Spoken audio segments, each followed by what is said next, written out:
I am pretty sure that you all have figured out at this point, 10 years into this podcast, that I have a little bit of a fascination, some would say an addiction to ufology. I am very uniquely obsessed with ufology. And there's a big difference between my belief system within ufology and what a lot of people are within ufology. And I've talked about that ad nauseum about how there needs to be this centrist line between the absolute believers or the people that will believe absolutely anything they hear and without question know that what they're hearing or seeing is 100% factual and real. And on the flip side of that, there's this group of folks that no matter what you show them, how much evidence you show them, it doesn't matter because they're not going to believe it anyways because UFOs and aliens, there's no possible way they could be real. I am one that's right down the middle. I will call out BS when I see it on both sides of the fence. If somebody is just clamoring about something being real and there isn't a shred of evidence behind it, I will say, no, there's not.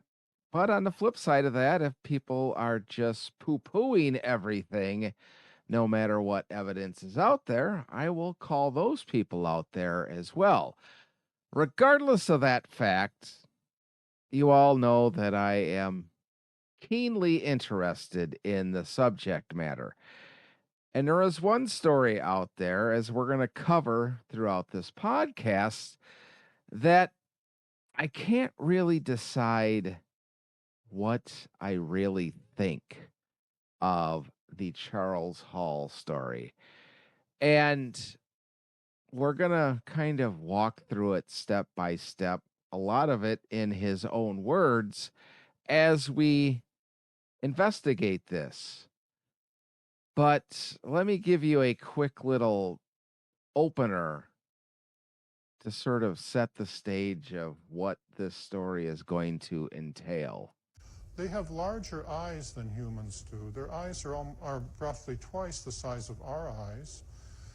And when they're young, they're blue and white, just like ours. When you look at them, they look just like people with larger eyes.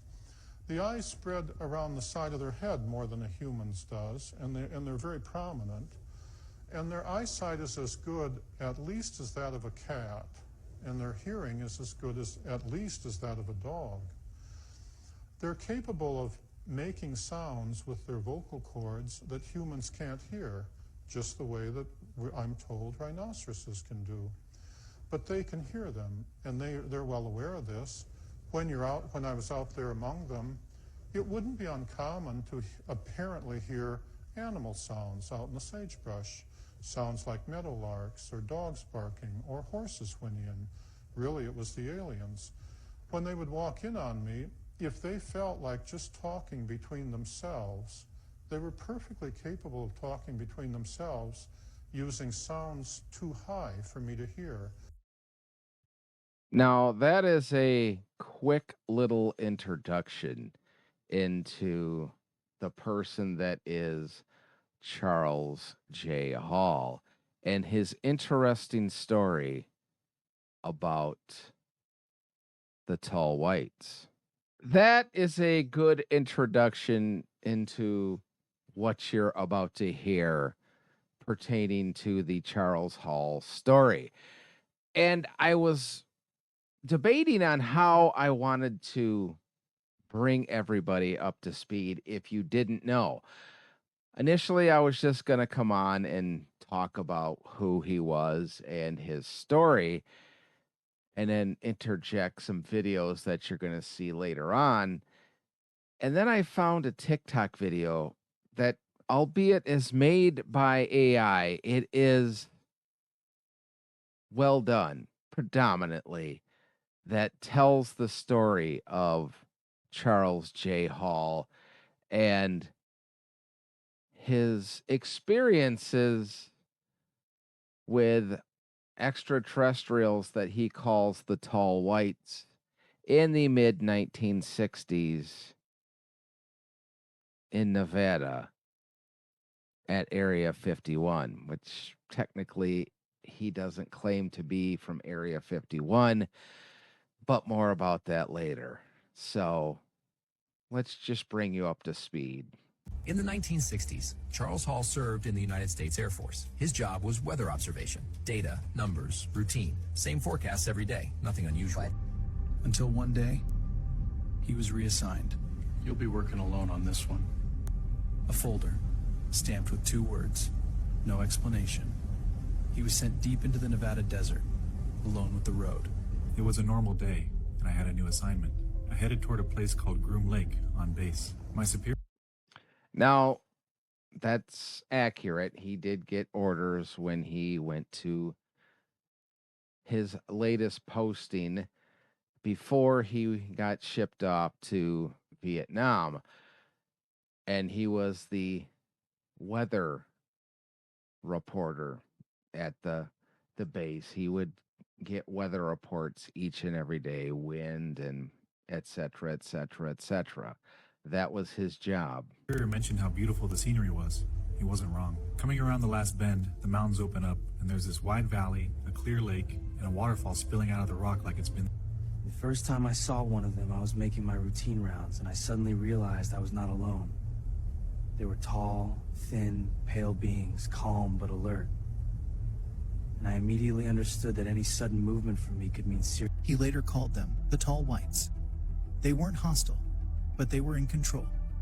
After a while, I wanted to approach them, but my body told me not to. I kept my distance, but they let me work. They watched everything, like they were always a step ahead. Tall Whites walked the restricted zones like they owned them, through security gates, straight into places I wasn't allowed. They weren't visitors. They'd been here longer than us, and every soldier on that base knew it.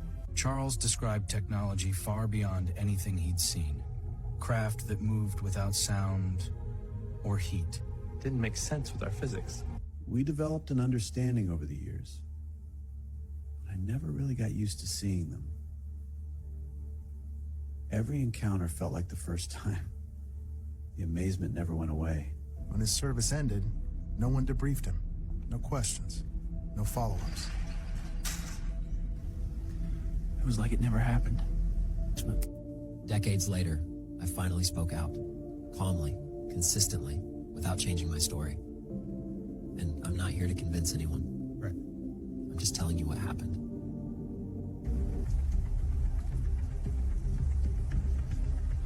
I knew telling the world was the right thing to do, even if it came with consequences. Mr. Hall, just making sure you're doing all right. I'm doing okay. Who are you? I'll take that.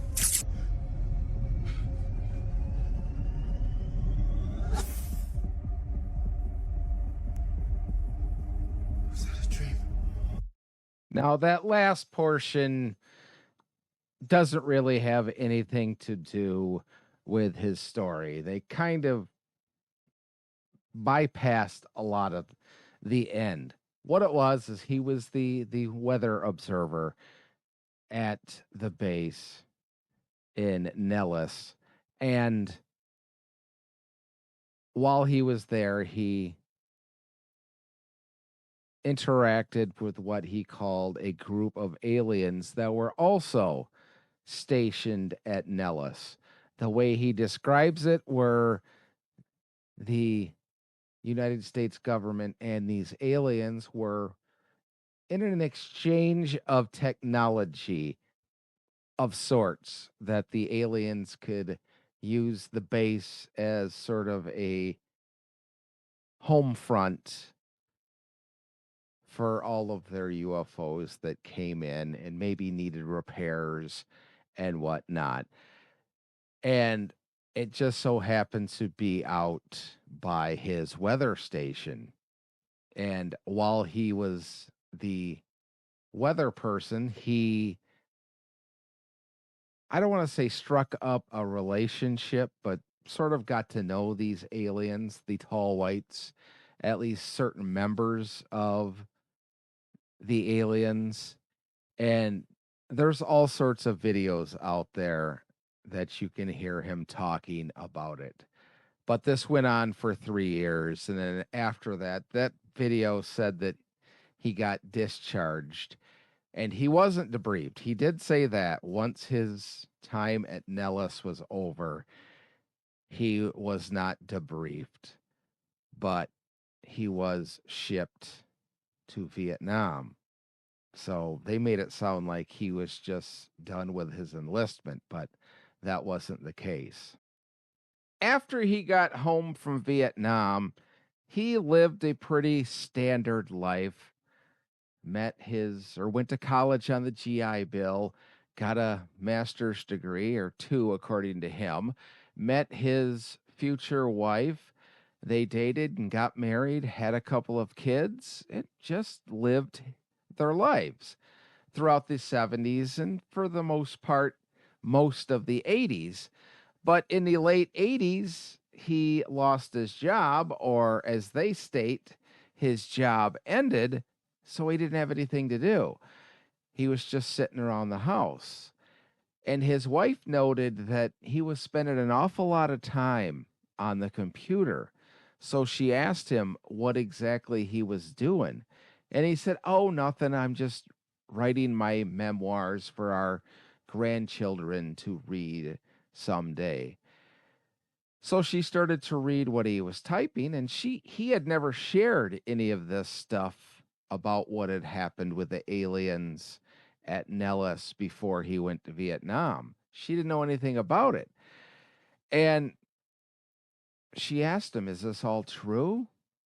And he insisted that it was. And she's like, "Well, if it's true, then we need to publish this. People need to hear this story." So he published his memoirs, called it The Millennial Hospitality, and there's like 4 volumes of it out now. And once they published that first one in the 90s and 2000s, he kind of went on the lecture circuit and the book signing circuit and sort of made a name for himself talking about all of these crazy stories that happened in Nellis with the tall white aliens in the 1960s. They always came armed. Now, the children weren't armed, and the adults that were very old typically weren't armed. But the young adults and the adults that weren't too fragile, they always came armed. Their weapons, typically appeared to be look like white pencils with a certain squarish cross section. The young adults typically carried weapons that were perhaps 6 inches long. The older adults typically carried weapons that were longer, presumably with greater power. The weapon worked like a microwave laser. The weapon could be adjusted for frequencies appropriate for different elements.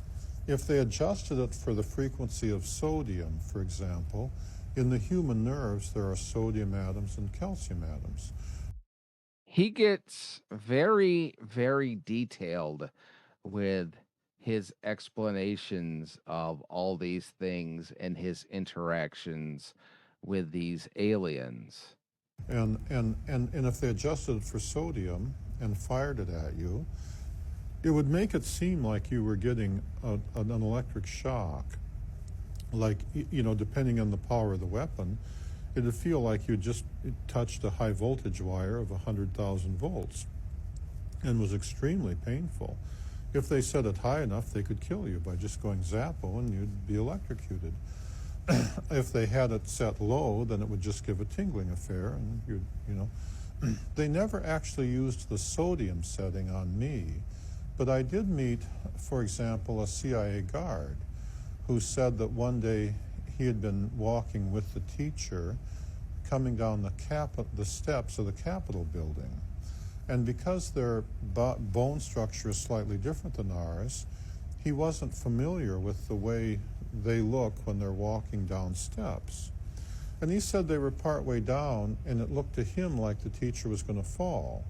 And so without thinking, he reached out and grabbed her by the elbow to steady her. And he said she almost killed him. She jerked the weapon, set it to the sodium setting, and had him down on his knees saying, "You think we're fools? You think we're idiots? You think I'd come here if I couldn't take care of myself?"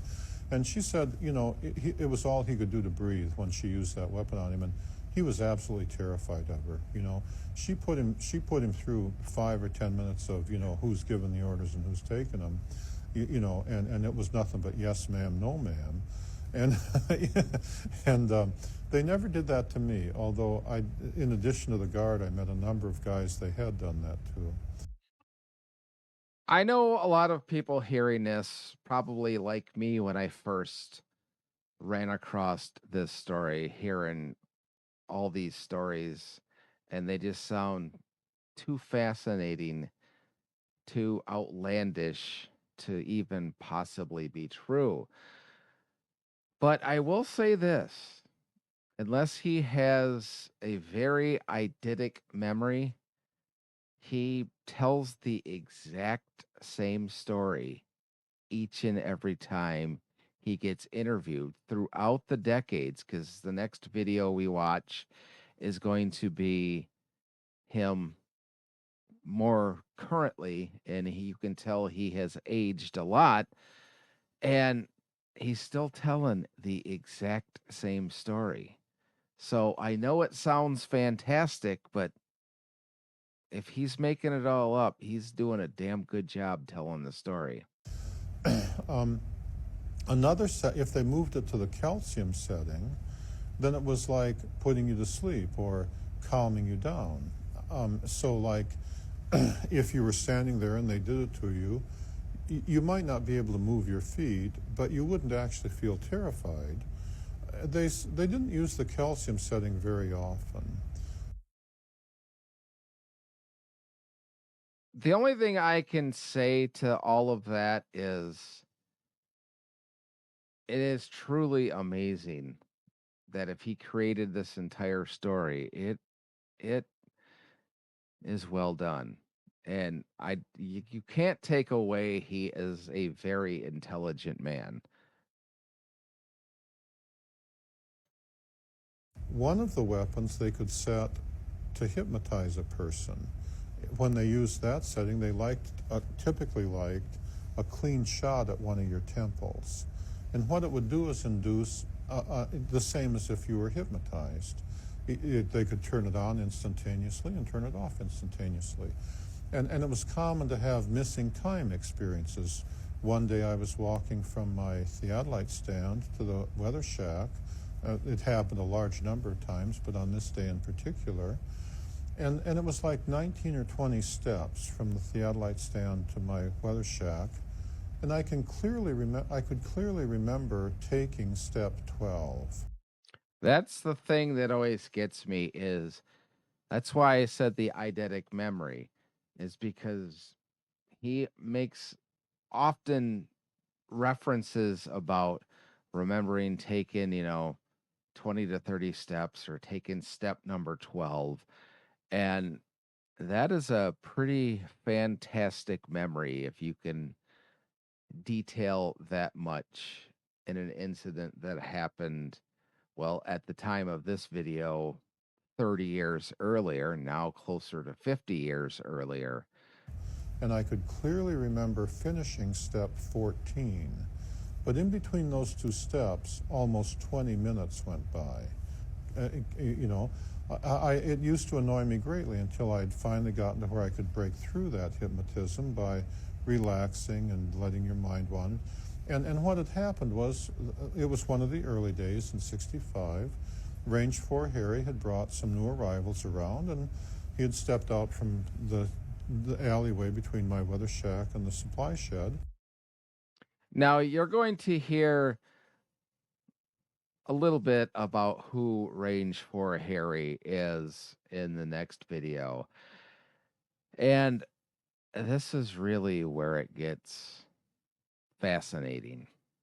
Now, if you watch the documentaries, he has names for all, or not all, but a lot of these aliens, specifically the ones that he claimed he had the most interaction with. You'll hear about the teacher, you'll hear about Range 4 Harry, and a handful of other ones, the doctor. And it's just fascinating that if he created all this, he's got a wonderful creative mind. If this all happened, that's a story for another day, I guess. There I have it. If you're lost, just come to where I am and I'll call the base commander and stuff. I was coming down the last big wide trail with sagebrush on both sides, and I wondered if she was following behind me.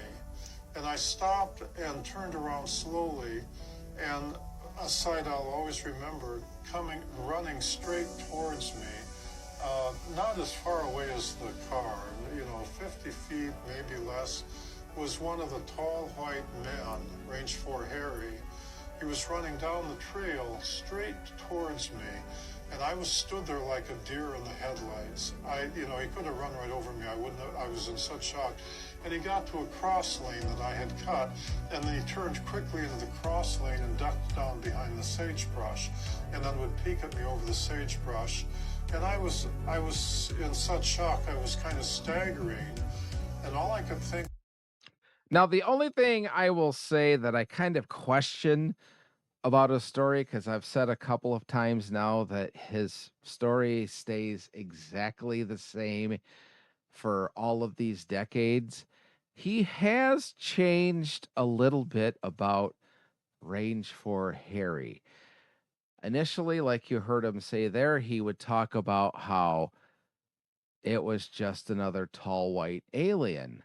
And that was sort of the name that they gave that particular alien.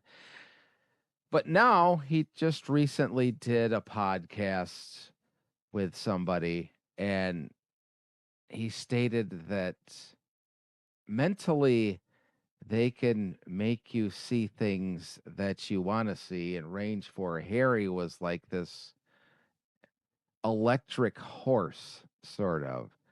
So he's sort of changed up that part of the story. But as far as everything else goes, he has stuck with it the entire time. That there were these tall white aliens on a base in the desert right next to his weather shack in the mid 1960s. I am sort of specifically not sharing his entire story on this episode because I think it would behoove all of you to seek out Walking with the Tall Whites and just watch that documentary, because that would give you the full scope of the Charles J. Hall story about the Tall Whites. So this is kind of going back to the beginning when I said there's got to be this middle ground where you sort of need some evidence to believe something, but you can't just disbelieve everything because you don't have any evidence. Because quite frankly, he doesn't have any verifiable evidence other than the fact that he was at Nellis, then he was in Vietnam, and then he wrote this book and went on the circuit. He doesn't really have any proof to his claim that all of this has happened. And nobody else has ever come out and said all of this is true or all of this is completely made up. He's right in one fact, that the government never told him to be quiet. But on the flip side of that, they've never come out and confirmed that his story is 100% true. So essentially, what his story is the aliens have a base and they're working in cahoots with, or working with an agreement with the United States government, and they're stationed in Nellis. He goes on in the documentary to talk a lot about gray aliens and Nordic aliens and other sorts of aliens, but predominantly his experiences are with what he calls the tall white aliens. So, what do I think of this entire story? I honestly, I don't know what to say because it just seems so fantastic to even be remotely true. But could it be? I suppose it could be, but it just seems so out there. And I don't want to badmouth him because he always seems so earnest when he's talking. And everybody that has met him at book signings and lectures and everything says he is the nicest guy in the world, will answer any questions asked. And if you can watch some of the interviews people have posted on YouTube and TikTok and whatnot, when people ask him the most out there questions, he does not hesitate like you would think somebody trying to craft an answer would. He immediately starts answering their question. And if it's something that he doesn't know, he'll say he doesn't have any experience in that. So, is he just a great storyteller? Perhaps. But if he is, he is a damn good storyteller because this story is very detailed and very interesting. And like I said, he rarely fluctuates from the basis of the story. Do I believe it? I can't say I believe it because there's really not any verifiable evidence. But I don't want to sit here and say he is fake because he does seem so earnest in it. Do I believe it? I guess no, I don't. I think he made the story up, but it's a damn good story. And I won't be surprised if at some point we learn that it's all true. But hey, maybe you have thoughts about the tall whites in the Charles Hall story. Let me know in the comments wherever you watched or listened to this podcast. And as always, don't forget to click like and subscribe so you're notified each time there's a new episode. And as usual, I don't have a closer for this podcast. So I'll just simply close with the truth is out there.